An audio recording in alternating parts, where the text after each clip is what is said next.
भगवान आग्रह करतात, तस्मात युद्धस्व भारत, अरे युद्धाला तयार हो. का?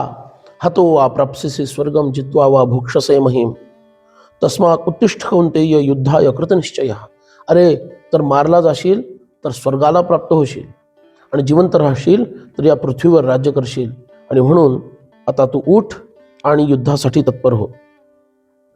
पण कसं हे युद्ध कर?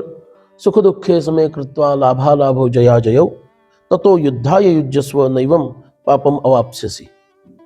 अरे सुख दुःख, लाभ हानी यांना समदृष्टीनं पाहायला शिक, आणि अशा स्थितीमध्ये युद्धाला तू तत्पर हो. असं केल्यामुळं तुला पापाची प्राप्ती होणार नाही. हे जे तुला भय वाटतं की मी आजोबांना मारलं आणि मी काकाला मारलं आणि मी माझ्या भावाला मारलं, यानं पाप लागेल, पण समदृष्टीनं जर तू लढशील, कर्तव्यबुद्धीनं लढशील, तर तुला पापाची प्राप्ती होणार नाही, त्याचं दुःख होणार नाही. आणि हे करताना व्यवसायात्मिका बुद्धी तुझी जागृत ठेव, म्हणजेच वेद निश्चयाची बुद्धी जागृत ठेव. वेदांनी क्षत्रियांना युद्ध करायचा धर्म सांगितलेला आहे, त्यामुळे युद्धापासून विरत होणं, पळून जाणं हा क्षात्र धर्म नाही, हे लक्षात ठेव आणि त्या पद्धतीनं वाग.